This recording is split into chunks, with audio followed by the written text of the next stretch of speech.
What is good horror horror? This is your boy H0rr0rgamer back with another video for you. And in this video, if you haven't been able to tell by the title, another one of my Hamilton books packages have arrived. And I'm super excited about this one because I know what this one is. It's heavy and I know exactly what this is. So, if you don't know already, Hamilton Books is this site where you can go on and get movies, Blu-rays, DVDs, books, CDs, and stuff like that. And you know your boy H0rr0rgamer loves to collect Blu-rays. But what you didn't know is it's that there is a literal side. My God, say that 5 times fast. To your boy H0rr0rgamer. And what does that mean? Your boy H0rr0rgamer likes to read books too. Likes to read scary books. I'm not all Blu-rays and DVDs, so I went ahead and took the liberty to go on HamiltonBook.com and order myself some reading material. And it's finally here. So without further ado, let me just jump right into it and show you what we got today. I'm super pumped and I can't wait to read these. Can't wait to share them with you guys too. There's gonna be, some good shit in here, I'm telling you. Alright, so that's done. Let me pull this off. Ooh, this is a hard one. Okay, I'm just gonna pull it out, and we'll go from there. Got one more. Okay, so yeah, I bet y'all didn't know your boy H0rr0rgamer liked to read, huh? Didn't come across as that kind of guy, huh? Nah, I'm just fucking with y'all. But no, I really enjoy it. Here's a little FYI for you guys. Your boy H0rr0rgamer, I love to read horror books. I mean, I grew up on reading Goosebump books. You know, I had the whole collection at one point. I loved them. But I love horror. I love Stephen King. Really look up to him. And when I was younger, I actually wanted to be a novelist. And I had won a writing scholarship to go to college for creative writing. But I dropped out of school. Yeah, fucking joke's on me. I didn't find out until like a month after I dropped out to join the workforce that I had won this. So that's the one thing if your boy H0rr0rgamer could turn back time to do, I would change that. But anyway, let's not even get into that. That's some bullshit. Let's get into what I got here. I got Haunted Philadelphia, famous phantoms, sinister sights, and lingering legends. If you don't know, your boy H0rr0rgamer actually lives in Pennsylvania. I'm about 3 hours away from Philadelphia, driving. So, yeah, I've been there. And this is written by Darcy Oort, Oort. And it's tales of ghostly goings on and spooky sightings in the city of brotherly love. Philadelphia is known for many things: brotherly love, Revolutionary War history, passionate sports fan, cheesesteaks, and Rocky are merely a few of them. But the founding fathers didn't just walk the streets of this former national capital 200 years ago. Many still walk there. Or so the story goes. Along the streets of Philadelphia, you can find the ghost of Ben Franklin, Betsy Ross, Alex Hamilton, and Edgar Allan Poe. But those are only the famous ones. There are many more less well-known ghosts stealing around the historic cobblestone streets and beyond. Sounds pretty good. Nearby Fort Mifflin certainly has its share of hauntings, given its long history of sheltering soldiers and holding prisoners from the Revolutionary War up to the Civil War.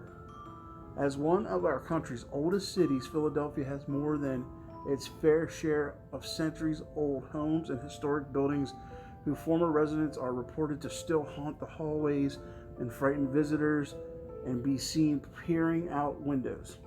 That's some scary shit. And considering all the cemeteries that have been established and then relocated or it's almost a given that thousands of disturbed graves might stir up a ghost or two. Yeah, so Haunted Philadelphia. I'll tell you what, I am going to be looking at my neighboring city a little differently after I read this. But I'm definitely going to come back with a review on that for you and let you know. Maybe some ghost stories from the old ghost book. That's pretty cool. I like that. Then this one I'm super excited to read because I love urban legends and I love cryptids and I love like your Bigfoots, your Jersey Devils, your Loch Ness monsters, shit like that. That the creatures that exist that people are, it's so hard to find. I got Hunting Monsters, Cryptozoology and the Myths. Cryptozoology and the Reality Behind the Myths. That's written by Darren Naish. That's pretty cool. Excited to read this. It says the Loch Ness Monster, the Yeti, Bigfoot. These are just some of the iconic mythical creatures studied by the discipline of cryptozoology. Could these monsters really exist? I believe they do. How did cryptozoology come about? And finally, who are the people who spend their lives hunting monsters? Paleozoological, whatever that is, researcher Professor Darren Naish decided that it was time to answer some of these big questions that continue to baffle us to this day. Discover the fascinating and often bizarre stories of real-life monsters and the scientists who strove to separate the fact from fiction. This is going to be very interesting. I love all that stuff. And it was like, when I saw it, it was like flies in a fly trap, you know what I mean? Like a moth to a flame. I was just pulled to it and I had to get it. So yeah, that was pretty good. Now, this one I'm not a fan of the movie. I've only ever watched it once, but I'll watch it again. But this movie's called, this book is called The Bye-Bye Man and Other Strange But True Tales. So apparently the Bye-Bye Man is kind of woven out of reality. So I want to watch the movie again knowing that and see if it changes my outlook on it. I guess it was like an urban legend that they made into, or something that they made into a movie. So, but Robert Damon Schneck wrote this, and it says the true story behind the terrifying movie. So I guess it's based on a true story. Don't think of his name is the title. It says, in 1993, college students spent a long Wisconsin winter experimenting with a Ouija board. It turned out to be the deadliest mistake of their lives. The board brought them into contact with a psychic serial killer known as the Bye-Bye Man. Learning his name makes you vulnerable. By thinking about it, draws the Bye-Bye Man to you.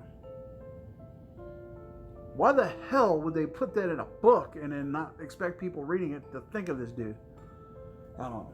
He is a relentless traveler moving night and day, coming ever closer until the shrill sound of a steady whistle announces his arrival. Getting chills thinking about that. It's pretty creepy. He might turn up outside your bedroom door, speaking in the voice of a trusted friend. Someone who would never hurt you.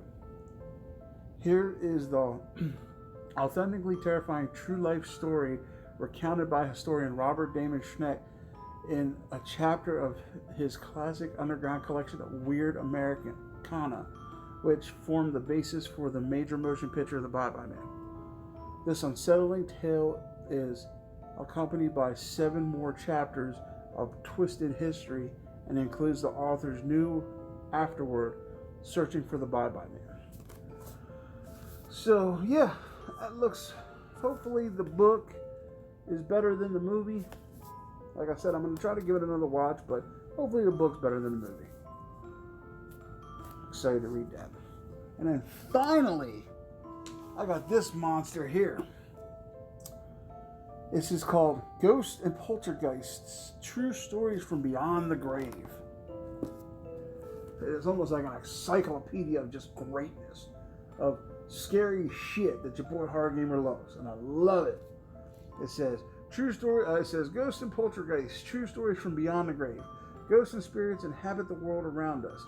We can hear and see them if we are only sensitive or psychic enough to be aware of them. Re-examining a fascinating assortment of record sightings from as far back as Roman times. Ooh. In the first half of this book, Paul Rowland presents a serious look at ghosts, not as chain-rattling spooks or cold clouds of vapor, but as actual entities with which we share a greater reality. Sounds interesting. Poltergeists like causing havoc.